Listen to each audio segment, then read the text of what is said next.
Coming up on this week's Towncast Pembroke, we'll be having a chat about the flags on cliffs at Stackpole Quay. We'll be having a chat about all the news and events going on in and around Pembroke.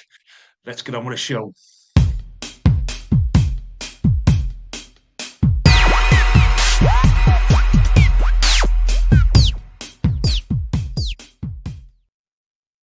Hello and welcome back to Towncast Pembroke with me, Lee G. Unexpectedly back early. I was kind of planning on not being around until September, but needs must. We'll come to that later. Before we crack on with everything else, a quick shout out to the boat sheds, the guys at the boat shed in Pembroke on the quay. So our previous podcast was all about them, their fundraising, and what they do and how they do it. So they needed to raise a bucket load of cash to release some match funding that would allow them to turn the boat shed. If you don't know where the boat shed is where all the work is going on the quay next to the castle, just next to that. Just walk past there, around the back of that building site, and there's a little boat shed. I used to call it the paddle shed. I don't know why. But so it's going to be turned into more of a community hub. It'll be refurbished, lots of great stuff going on, and I look forward to being part of the first Pembroke what do you call it, the sports stuff on the water. Regatta, that's the word I'm looking for. So hopefully, yeah, we can start doing some charity stuff here. So well done to the guys there. Have been phenomenal on that, and thank you to everyone that donated to them, because it was really good to see the community come together for that one. So in other news this week, so it's not really news, but I mean, this could quite easily be commentary as it has been before. But um, I've had a couple of conversations with various different levels of police about the bikers around the town, the e-bikers. Um, so yeah, the message is still report what you see. Things are going on behind the scenes that we won't know about until they happen. There is a national clampdown going on about them by the looks of it, where they are being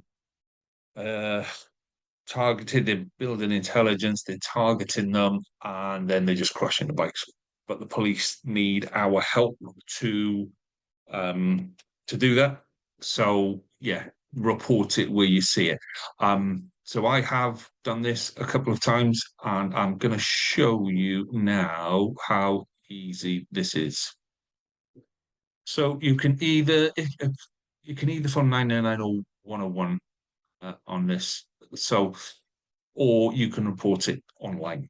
Okay, and most of us just choose not to, but the more of us that report, if they're riding an illegal motorbike and they're on the road, then they're breaking the law.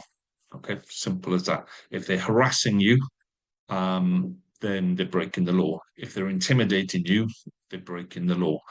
If they're trying to obstruct you from walking your dogs, because they don't like it when you encourage people to report them, then they're breaking the law. Okay, so this is a very simple, straightforward how to report a crime. So you go on to davidpowerspolice.uk. Report a crime is one of the buttons there. You will then come down to this. Now, down the bottom here, there's a series of yes, no's. Is it happening now? Is there any evidence? Blah, blah, blah, blah, blah. This is why it's probably a bit easier to do it away. I can tell you now that pretty much nothing is going to happen because they wear masks, okay, and they can't be identified. But I've I've been told that police have a very, very good idea to who these people are, and the more evidence they can build, the easier it is for them to go and do something about it. So if you've got evidence, particularly if you've got video or a photograph or anything, you can load it in. So I'm not going to load this because it'll start the whole process and what have you. But it's a simple case of yes, no down the bottom here. And then you come through to the bit where you go, right, okay, let's submit the crime. Okay. So I encourage you to all do that. I've done it myself a couple of times. They don't like having their photos taken, but we, you know, as a community, we either have to allow ourselves to be told what to do by them or not. And to put this into context, two of my neighbours now no longer walk their dogs around Pembroke.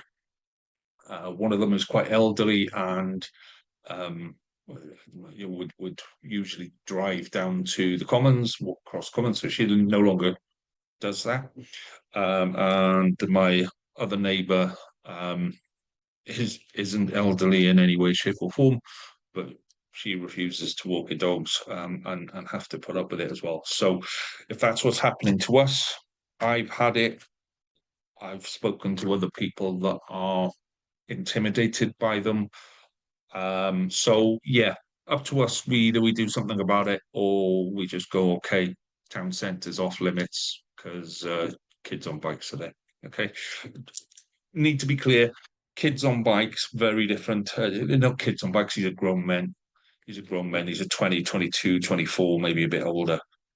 Very different from youngsters on scooters. Yes, there's a problem with youngsters on scooters, but they are very different problems. They are very different things. Kids on scooters can be educated, can be, you know, if you're trying to whiz in and out of the scooter of traffic on your scooter showing off, you're going to get injured. That is very, very different to what these e-bikes are. Okay, so these e-bikes are something different. I've spoken to a couple of kids about scooters, about damage that they're doing, and how that kind of builds and how they can look after themselves and stay safe. Some of them take it on board, some of them don't. That's part of education. But e-bikes, different kettle of fish. Okay, so a bit of news to bring you, a bit of events to bring you for this week. So obviously it's bank holiday, loads of stuff going on. Tenby is nightmarishly busy. Beaches, it's a fairly sunny kind of weekend. Now, it is meant to be a bit iffy on bank holiday Monday, but plenty of time to get out and go to the beach before the kids go back to school. So things happening this week. We've got the Martle Twice show happening on Wednesday on the Carew Airfield. So that's £10 entry, £5 for under 14s, under fives are free. It's a nice little show to go to, something to do for the day. Other things happening this week. So Crossroads have got happy hour on Monday. That's 20p off a pint there. They've also got live music on Saturday the 23rd. That's Richie Rich. So he's on at 8:30 next Saturday. So Brewery Inn. So this isn't an event, okay, but Brewery Inn are stocking. I don't know how long they're stocking this beer for, but they're going to stock Tiny Rebel beer, only one Tiny Rebel beer, which is the Club, which is kind of like the main one, I guess, the Club Tropicana. So yeah, if you've never tried Tiny Rebel before, go and have a go. It's worth just going to get someone to drive you, have a couple of beers out at Kosh Brewery, couple of Tiny Rebels. If you're a youngster, very much down your thing. If you're not a youngster and you're a bit of a traditionalist, I'd class myself as a bit of a traditionalist when it comes to beer. It's very hit and miss. It's things like lemon and mango beer, orange beer, that kind of thing. So Tiny Rebel are a Welsh beer company based in Newport. If you've ever been to the rugby and you come out of Gate 3, that big red brick building opposite in front of you, That's Tiny Rebel. Okay, I've been in there many a time and had.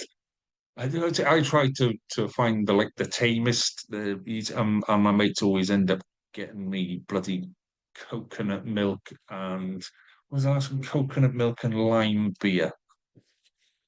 Anyway, so that one's at Cross Brewery. Other things as well. Oh yes, Milton Manor. So there's a fair on at Milton Manor. Bank holiday Monday from midday. Um, going to be these are the kinds of events that we need to be supporting and we need to be encouraging and we need to be going right, okay, let's grow it, let's make it bigger, and as an area we will grow a reputation as the kind of place where events and fairs happen, because let's be honest, we've got a lot of space around us. We're a bit more blessed than places like Tenby and Saundersfoot, where we've got nice big open areas where we can do these things. So let's do them. Let's do them. Let's support the ones that are starting, and let's do a few more when we get the hang of it. So, okay, lovely jubbly. So before I move on to my chatty bit for this week, which will be about flags on rocks. So if you're liking what you're seeing, so one, do please subscribe and like and share our social media. Subscribe to our YouTube channel. Makes a massive difference to us, helps us to spread the word locally. But also, if you fancy coming on and being a part of the team, yeah, I could really do with a couple of extra people to just come on and help with the news, with events, those kind of things. It would be great to not have to listen to myself all the time on this. If you fancy joining us, just drop me a line on ilovetowncast@gmail.com. It will be great to hear from you. It would be great to have you on the show. Okay, let's talk about flags of beaches. So, Friday afternoon, I'm going to take you back to Friday afternoon. So I took a day off work because my wife had taken a day off work. Daughter had a GCSE results the day before, so we were having a bit of okay, we'll have a long weekend of it. Ironically, my daughter was working on Friday, so we took our sons to uh, out to Stackpole for a bit of a walk. It's a walk we do quite often. We will park at the old house, walk down past the lily ponds, up and over the fields, through the middle of the fields, out to the back of Stackpole Quay car park. Quick cup of tea, maybe a cake, uh, a paddle in the water down by Stackpole Quay. Sometimes we'll go up and over around the back of Barafundle and then back into Stackpole car park. So what happened on Friday was we did all of that. We had a nice little a nice bite to eat at the tea rooms there. So if you're ever stuck for wish we go for a bit of a change, either of the Stackpole cafes will do very nicely for you. Took the dogs then down into the quay area. Decided not to go up and over to Barafundle. Let's go into the quay area. And as you're walking down on the left-hand side, you could see stuff had been drawn on the rock. Okay. So I thought, that didn't sit well with me. It's a site of special scientific interest. It didn't, I don't know, something just, right, let's go and have a look. So when you have a look at it, it's all about there's English flags drawn on the rocks in paint. So paint pens, a Tosca or Tosca pens, that kind of thing, but it's paint pens. So it's not chalk, it's not chalk pens. These are paint pens. Tried to rub it off, didn't come off, paint. So you've got things like I love Trump, I love Tommy Robinson, I love Farage, make England great again. There are some other choice words that I'm going to say. There's a lot of stuff about Trump. There's one comment about Wales and the Welsh, which isn't very clear. It looks scribbled, but if you look at it long enough, you can kind of work out what they're trying to say. So yeah, that kind of rankled with it, and it rankled with me for two reasons. Okay, so the first one is that this is a national park. This is a national park and a national trust area. You've got two major organizations that are there to protect the environment for future generations. Yeah. The only reason that we can walk down there now and enjoy that whole area is because the National Trust look after it and the National Park protect that area. Okay.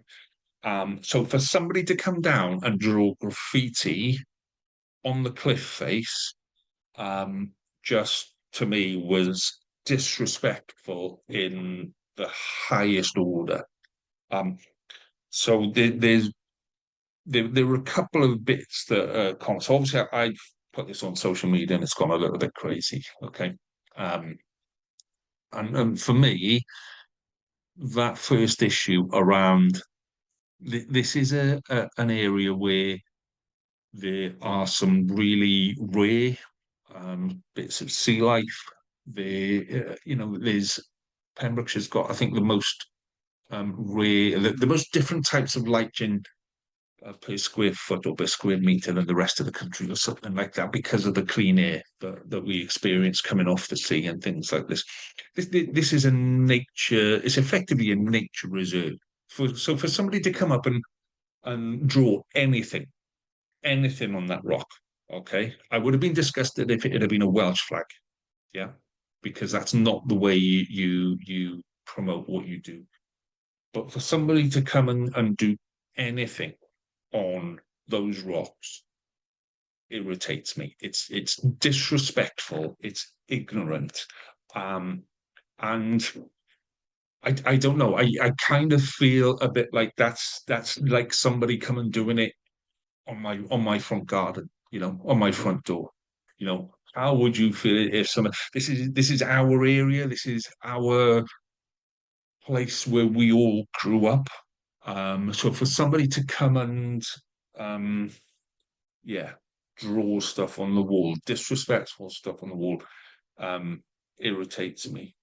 We've all been down there, our kids have been kayaking down there with scouts and cubs and Barafundle Beach is one of the biggest draws to Pembrokeshire. It's a world-renowned beach. It regularly features in the best 10 beaches in the world and alongside Copacabana and beaches in Australia and hidden beaches in Thailand and all of the and Barafundle is in there. This is a massive draw. This is a massive reason for people to come and visit our county, then somebody does that on the wall. So that's my first bit. The second bit is what they put there. Okay. So when you are promoting the likes of Farage, Tommy Robinson, Trump, you know, you can try and tell yourself you're not far right, but you are. Yeah, that's as simple as it gets. Yeah, you're trying to promote people who have a very regressive view of the world. This idea that everybody else is to blame, and if everybody did everything my way, then I'd only have people that look like me and talk like me, and they do things my way, and the world would be a better place.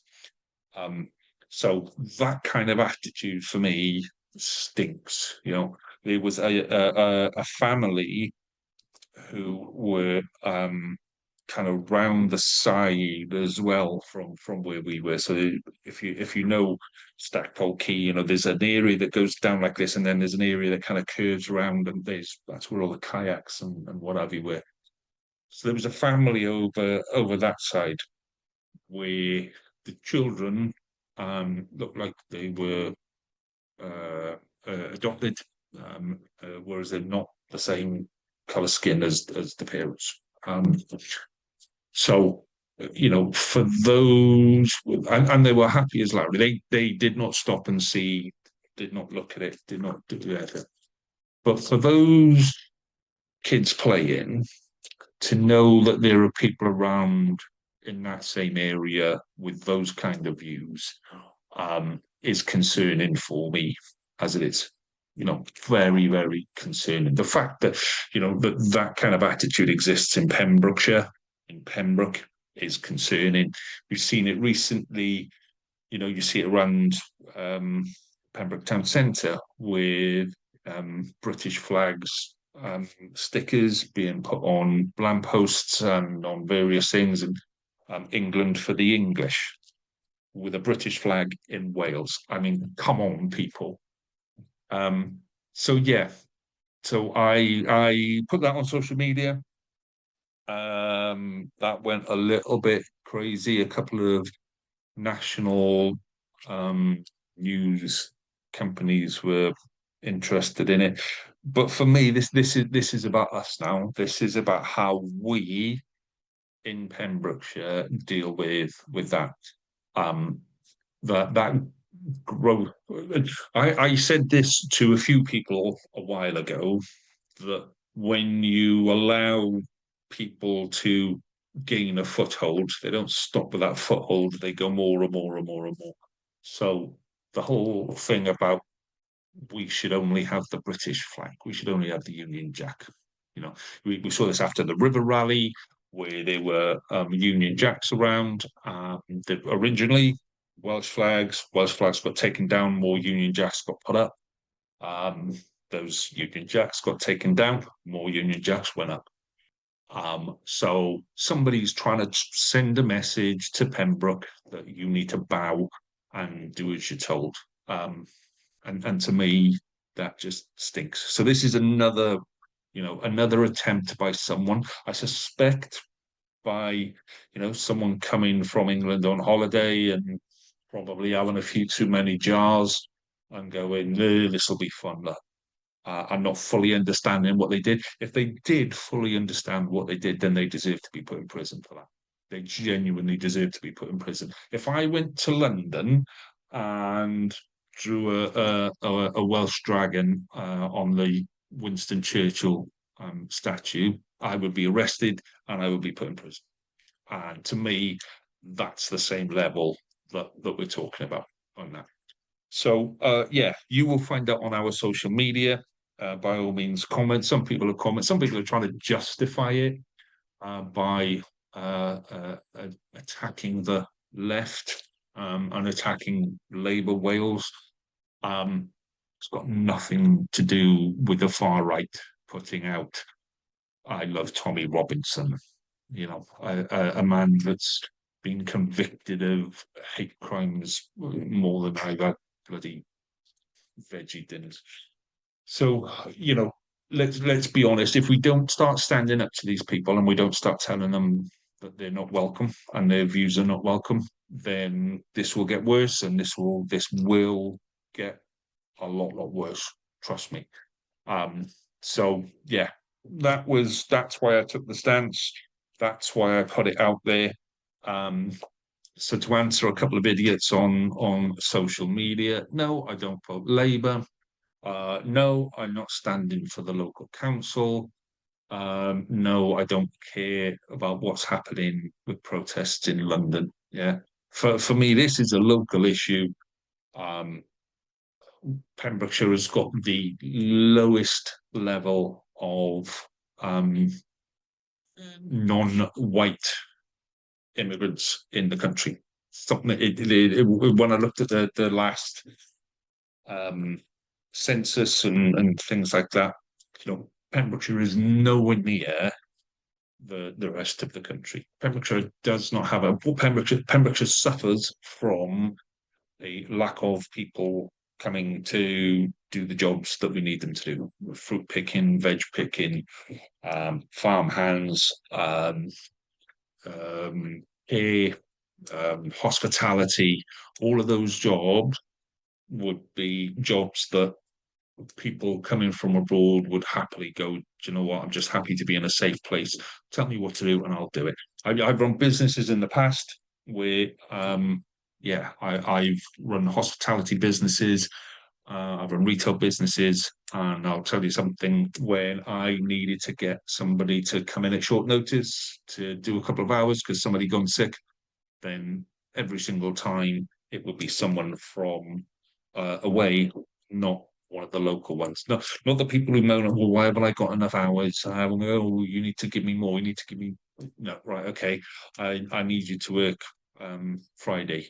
Oh no, I can't. No, I'm busy. So whereas you'll ask somebody who's here on a work visa or something like that, yeah, back, yeah, I'm here to work and I'll go work. That's why they're getting hours. That's why you're not.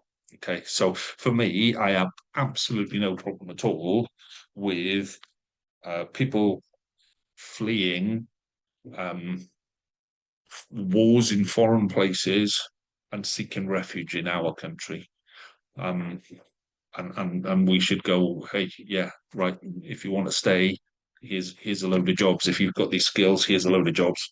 You know, let's get you working because right now, um, yeah, we got too many people going around on e-bikes and making their living in a way that, in all honesty, is not conducive to a good society, and not enough people willing to help out in care and in agriculture and those kind of things. Okay.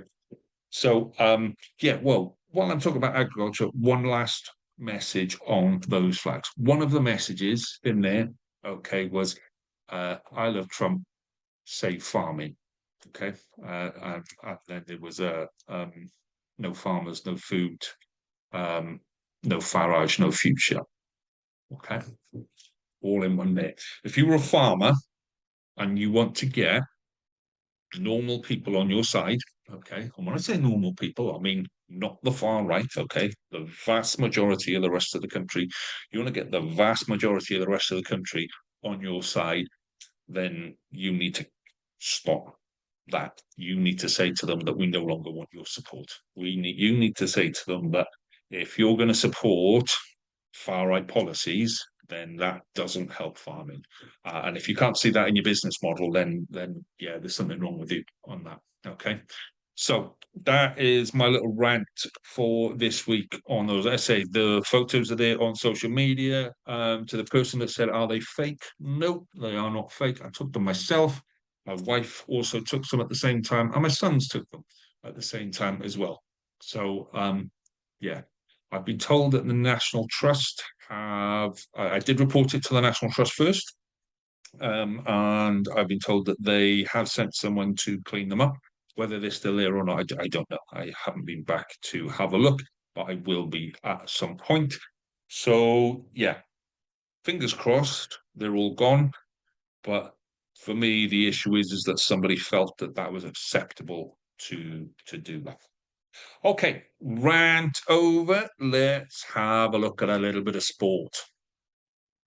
Okay, so it's been a while since I was online, and last time I was on, I was talking about how important the Kiru and Cresselli game was.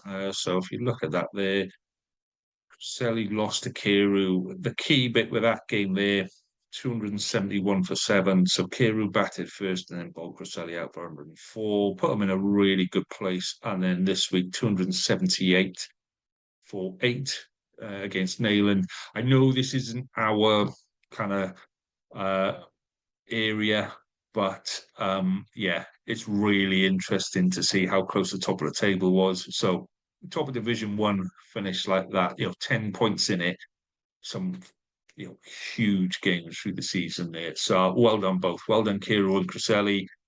Interesting. Loreni, I thought at one point Loreni were just completely down and out on that. They've recovered really, really well at the second half of the season. So top three sides all within 10 miles of us. Well, not even that, 7 or 8 miles really when you look at it. So well done, all three on that. Okay, let's have a look at Division Two. So, we had really, really high hopes through the middle of the season where we were top second, and then it's just kind of got away from us with that. So the last 2 weeks, let's have a look here. Yeah, Kiru seconds. We've lost to Kiru seconds 2 weeks ago, and then we lost to Ryan. So really kind of, last 2 or 3 games, lost to St Ishmaels, lost to Kiru seconds, lost to Ryan. So yeah, we were doing so well mid-season. Got to the start of August, it has just fallen off the end of the cliff. I mean, the encouraging thing is that we know we can do it, so the opportunity for us to show what we can do is there. But yeah, fingers crossed next year will be a little bit higher than where we were there. Okay, Division 3, our next door neighbours, Pembroke Dock, have won Division 3, which means I can't remember the last time this happened. I think it was a season a couple of years ago, um, but Pembroke Dock and Pembroke will be in Division 2 together. So that, as an opening game for next season, that is huge on there. Lamphey recovered well to finish third in the league as well. Stackpole, unfortunately, third from bottom there. So we'll take a little look at the end of the season there. So Stackpole lost to Lamphey, so that's why one's further up and one's further down there. And there we go, Hundleton. Really? All up for 27? Something's gone wrong there. Something's definitely gone wrong there. Okay. I think, yeah, they're all finished as well on that. Division 4. Division 4. Let's see who we got. So this looks a little bit more encouraging, where Pembroke seconds are top of Division 4 and we'll go up to Division 3. So that's a side in Division 2 and a side in Division 3 for Pembroke. Again, Loreni a bit further down, Carew thirds. It's not looking great for us there. But here you can see, so 204 for 7 against Crummock, all up for 73. That is, that's a hammer and a half, that is, to finish the season. Week before, decent win over St Ishmaels as well. So, seconds have finished the season stronger than the first. So I think that's fair enough to say on that one. Division 5 is where we will find Stackpole, Hundleton. Okay, there we go, Hundleton there. So Hundleton's seconds, third from bottom. Yeah, and at one point I thought Pembroke Dock were going to take that league there as well, but Herbertston seconds have really kicked on with that. So again, work to do next year on that one, and in Division 6. Let's see, is this actually finished? Yeah, so Division 6. So Pembroke thirds win that. Lamphey seconds in third place there, and then half of Selly down there. So interesting on that one. I'm just going to quickly flick to this. Okay, so if you haven't seen this site before, this is the All Wales Sport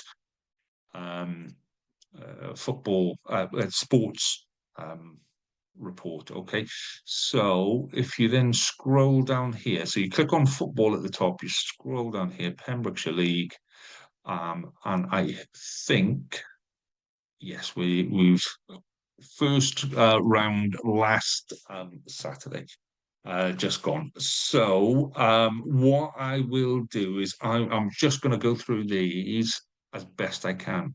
Okay, because for the life of me, I have not prepared this. I cannot remember who was in which league I'm from there. So nobody in Division 1 there, as I can see.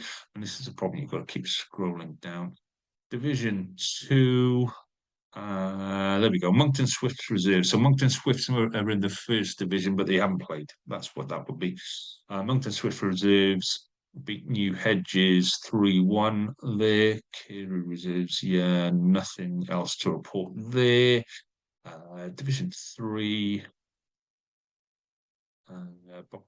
Anything to report? Like I say, it's very early in the season, first game of the season, so you'll have to forgive me on that one. It'll be a good rundown anyway. Nobody in there for us to have a look at. What division was that? Division 3. So let's have a look at Division 4. I think there's a load of cups that kind of start the season as well. So Division 4, there we go. Angle and Hundleton. Angle beat Hundleton 5-3. Yeah, Manabee took a bit of a pasting off St Florence there. Like St Florence 6, Manabee United 1. Oof on that. I'll be honest, didn't know St Florence had a team, so that's an interesting one there. And Division 5, first week results there. Have we got anybody in there? Not that I can see in there. So what we've also got coming up is so obviously if you go onto here, you'll see the fixtures. I'm not going to run through fixtures this week because, like I say, I haven't prepared. So we will have season coming up for rugby as well. I know Pembroke have played a couple of warm-up games. So I think mid-September is when we kick off for community game in rugby on there. Okay. So once again, thank you for sticking with me. I said I planned on not doing a podcast until September. For those of you that have been with me before, I do a load of rugby podcasts. I've got rugby podcasts that cover America, South Africa, Women's Rugby World Cup podcast. They're all just kind of exploding, taking a load of my time. And I'd quite like to see my wife and children at some point as well. So I thought I'd take a little bit of time off through summer and then come back at it in September. But events as they are, that's what happened. Okay. So we will be back. My intention from now on is to record on a Sunday, publish on a Monday. If you are available on a Sunday afternoon, Sunday evening, and you fancy a chat, get in touch. ilovetowncast@gmail.com or drop me a line on socials. I'll happily have you on, talk you through it. You don't need to do anything. You just need to come and smile and talk about the town. This is the town that we love. And sometimes, I set this up to be, let's talk about the positives. Let's talk about the positives. Let's talk about all the great things. And I would love to do that, but we need to get rid of some of the negative stuff first as well. So, yeah, give yourself a little pat on the back and go, do you know what? I can be a part of this, and let's go forward and let's do it together. So, with that in mind, I shall leave you to the rest of your bank holiday week. And I shall be back next weekend. Have a great week. I shall see you then. All the best.